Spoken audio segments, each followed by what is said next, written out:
सभी युवा साथियों का एक बार फिर से स्वागत है। रीट 2021 तैयारी की रणनीति कहां से शुरुआत करें, कौन सी चीजें हमें सफलता दिलाने में सहायक साबित होंगी, पॉइंट टू पॉइंट हम डिस्कस करेंगे। सबसे पहली चीज, कहां से शुरू करें। एक अच्छी गाइड से करें शुरुआत। गाइड क्यों जरूरी है? क्योंकि सबसे पहले जब हम शुरुआत कर रहे हैं तो हमें जो परीक्षा है उसकी योजना है, उसका जो सिलेबस है, उसका एक खाका हमारे दिमाग में बनना बहुत जरूरी है। तो इसके लिए एक अच्छी गाइड आप लेकर उससे शुरुआत करें। उससे परीक्षा की पूरी पिक्चर आपके माइंड में स्थापित हो जाएगी। अब एक अच्छी गाइड की क्या विशेषता है? अच्छी गाइड में बहुत ज्यादा कंटेंट नहीं होना चाहिए, बहुत मोटी बुक नहीं हो, ऑब्जेक्टिव टाइप क्वेश्चन उसमें हो, काफी भाषा सरल और सिंपल हो, ओल्ड पेपर्स उसके अंदर दिए हुए हों। वैसे कोई ज्यादा मैटर नहीं करता आप कौन से राइटर की खरीदते हैं, कोई बहुत ज्यादा इससे फर्क नहीं पड़ता, मटेरियल सभी में है। ये कुछ दो तीन चीजें आप जरूर देख लें कि उसमें ऑब्जेक्टिव टाइप क्वेश्चन अच्छे से दिए हुए हों, ओल्ड पेपर उसमें दिए हुए हों, बहुत ज्यादा उसमें बिना काम की सामग्री देकर उसे बहुत बड़ी मोटी किताब ना बना दिया गया हो। तो शुरुआत में सबसे पहली चीज है कि आप एक बढ़िया गाइड लेकर उससे शुरू कर दें। Date fixed, manage your time, ये इंपॉर्टेंट है क्योंकि डेट घोषित हो चुकी है 25 अप्रैल 2021। तो अब बहुत सीमित समय रह गया है।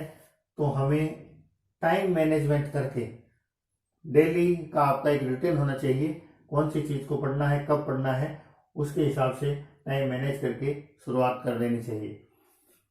B content based, not time waste. जब हम टाइम मैनेजमेंट करते हैं तो हमारे साथ एक समस्या ये रहती है, तैयारी में हमेशा ये लगता है हम इस बात पर ध्यान रखते हैं कि हम कितने घंटे पढ़ें, जबकि वास्तविकता ये है हमारा ध्यान इस बात पे होना चाहिए कि कितना कंटेंट रोजाना पढ़ना है। तो अपना मैनेजमेंट इस हिसाब से करिए कि मेरे को इतना पोर्शन आज याद करना है या दोहराना है या तैयार करना है, चाहे टाइम कितना भी लगे। और टाइम वेस्ट नहीं होना चाहिए, वरना टाइम वेस्ट होता है उसमें ये होता है कि हमने पढ़ाई तो 8 घंटे की, लेकिन उसमें जो एफिशिएंसी थी वो 2 घंटे की भी नहीं थी। तो कंटेंट बेस्ड रहें। Guide yes, coaching no.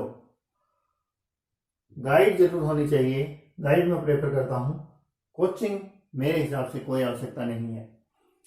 आप ये मेरी सिलेक्शन लिस्ट देख रहे हैं, मैंने कभी कोई कोचिंग नहीं ली और इस लेवल पे तो कोचिंग लेना आपको आवश्यक ही नहीं है। एक मेरा खुद का एग्जांपल बताता हूं। 2004 में पीटीटी एग्जाम मैंने दिया था और ये उस समय की बात है जब राजस्थान में बीएड में केवल 4,500 सीटें होती थी और लोग अच्छी कोचिंग करने के बावजूद, बड़ी तैयारी करने के बावजूद यहाँ सिलेक्शन होता नहीं था और बाहर से बीएड करके आते थे। उस समय मैंने सेल्फ स्टडी से केवल 45 डेज घर बैठ के तैयारी की थी और मेरा होम डिस्ट्रिक्ट झुंझुनू जो शिक्षा के क्षेत्र में हमेशा से काफी आगे रहा है, उसको मैंने टॉप किया। ओवरऑल राजस्थान में 13th रैंक थी। कोई जरूरत नहीं है कोचिंग। एक और भी कारण है जिसके लिए मैं कहूंगा कि कोचिंग नहीं करनी चाहिए। जब हम कोचिंग करते हैं तो हमारा शेड्यूल गड़बड़ा जाता है, हमारी सेल्फ स्टडी है वो अव्यवस्थित हो जाती है। और ध्यान रखिएगा, सबसे इंपॉर्टेंट सेल्फ स्टडी है, पढ़ना हमें खुद है। जब हम कोचिंग में जाते हैं हमें कोचिंग के हिसाब से चलना होता है और हमारी तैयारी जो व्यवस्थित रहनी चाहिए, जो हमारे हिसाब से चलनी चाहिए, वो अव्यवस्थित हो जाती है और हमारा कॉन्फिडेंस लूज हो जाता है। तो घर बैठकर तैयारी करें। आपके घर से अच्छी परिस्थिति पढ़ने के लिए मैं नहीं सोचता कहीं है, तो कोचिंग की बिल्कुल भी आवश्यकता नहीं है। और ये नेगेटिव पॉइंट होगा मेरे हिसाब से यदि कोचिंग ज्वाइन करते हैं आप। साइंस मेरा सब्जेक्ट क्योंकि साइंस है मैथ से भी मैं सेकंड ग्रेड टीचर रहा हूं, इसके लिए विशेष टिप्स मेरे लिए। साइंस को यदि आप पढ़ें, साइंस का बहुत ज़्यादा पोर्शन तो है नहीं, लेकिन फिजिक्स, बायो और विज्ञान प्रौद्योगिकी का जो भी पोर्शन है उसको आप लाइन टू लाइन पढ़ें। साइंस में क्वेश्चन हर लाइन से बनते हैं, तो डीपली पढ़ें, लाइन टू लाइन पढ़ें।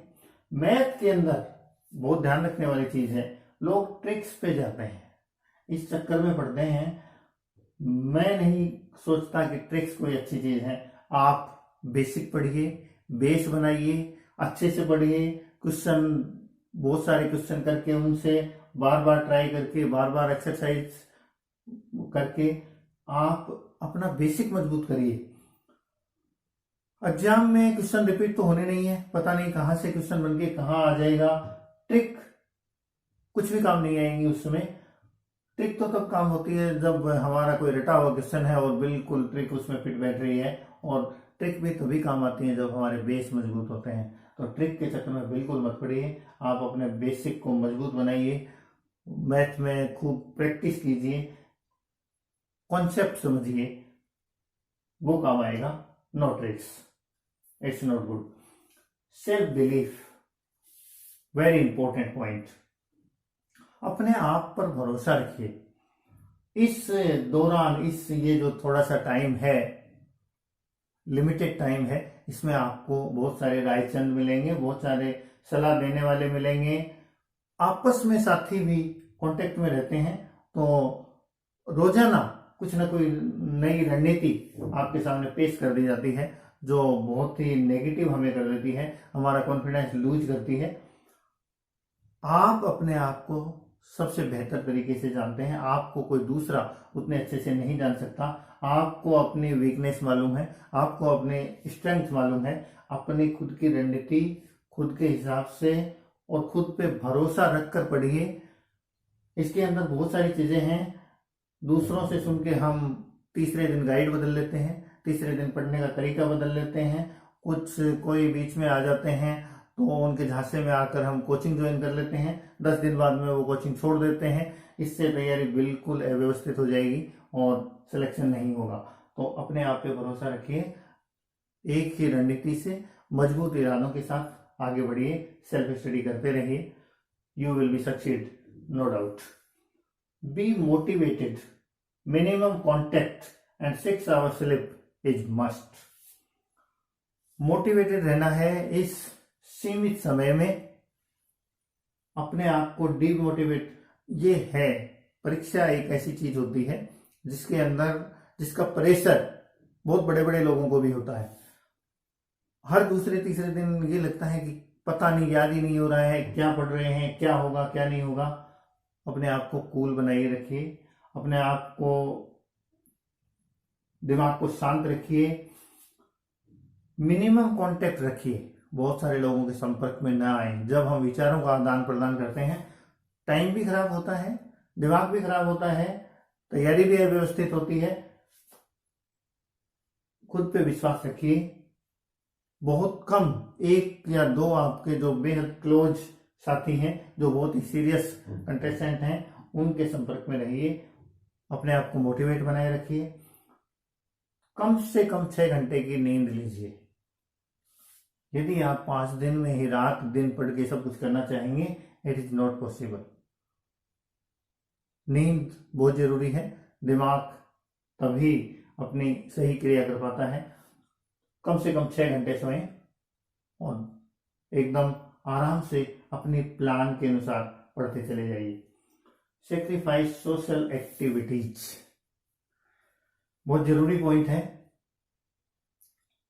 हमें बहुत अच्छा लगता है दोस्तों के साथ बैठना, गप्पे मारना, बातें करना, शादी ब्याह में जाना,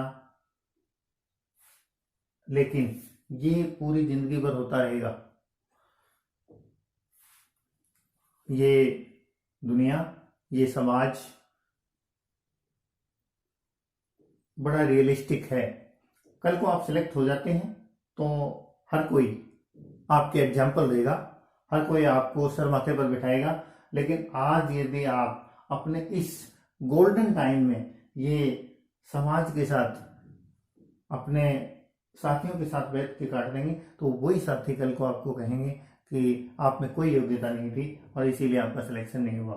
तो इतने इस समय के लिए त्याग दीजिए सब चीजों को, अपने आप को अपनी अलग ही दुनिया में सीमित कर लीजिए और लग जाइए किताबों में। यू विल बी सिलेक्टेड और फिर वो समाज आपको गले लगाने को तैयार रहेगा। Solve old papers more and more in time limit. ज्यादा से ज्यादा जब आपकी तैयारी कुछ हो जाए, जब आपको थोड़ा कॉन्फिडेंस जमने लगे, तो 2 दिन में 3 दिन में कुछ ओल्ड पेपर जो हैं वो बार बार उनको सोल्व कीजिए और टाइम लिमिट का ध्यान रखिए। हमने बात की कि 150 क्वेश्चन आएंगे और उनके लिए 150 मिनट होंगी, 1 मिनट पर क्वेश्चन। तो टाइम लिमिट का ध्यान रखिए और टाइम लिमिट में ज्यादा से ज्यादा पेपर सोल्व करके देखिए। इससे आपको कॉन्फिडेंस भी आएगा, तैयारी के स्तर का भी आपको पता चलेगा, मूल्यांकन आपका इससे होगा। अटेम्प्ट ऑल क्वेश्चंस, इसमें कोई शंका ही नहीं है, there is no negative marking. तो आपको सारे के सारे क्वेश्चन करने हैं और इसमें भी टाइम मैनेजमेंट बहुत इंपॉर्टेंट है। आप अपनी स्पीड इस प्रकार से रखिए, आप अपने पेस को इस प्रकार से मेंटेन कीजिए कि आप पूरे पेपर को टाइम से पहले खत्म कर सकें।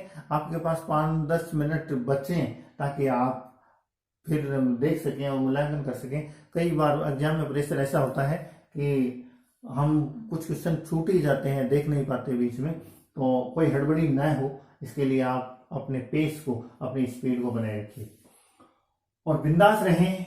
आप सर्वोत्तम हैं, इट्स सो इम्पोर्टेंट। एग्जाम से जस्ट पहले भी और तैयारी के दौरान भी एकदम कूल माइंडेड रहें, दूसरों की बातों में न आए, नेगेटिव लोगों के संपर्क में ना रहें, अपने आप को पॉजिटिव बनाए रखें और ये समझें कि मैं सबसे अलग हूं, मैं सबसे अच्छा हूं, मेरे अंदर वो चीज है जो दूसरों में नहीं है। भगवान ने सबको यूनिक बनाया है, सबको कुछ अलग दिया है। आपकी स्ट्रेंथ आपके पास है। दूसरों से तुलना मत कीजिए, दूसरों को ये मत देखिए कि वो तो इतनी किताबें पढ़ रहा है, वो वाली गाइड पढ़ रहा है, ये है वो है। अपनी रणनीति के ऊपर टिके रहिए, लगातार आगे बढ़ते रहिए, मेहनत करिए, आप अवश्य सफल होंगे, निश्चित रूप से सफल होंगे। और याद रखिए, मंजिल उन्हीं को मिलती है जिनके सपनों में जान होती है। मंजिल उन्हीं को मिलती है जिनके सपनों में जान होती है। पंखों से कुछ नहीं होता दोस्तों, हौसलों से उड़ान होती है। आप सभी को बहुत बहुत शुभकामनाएं। Wish all the best. Thanks.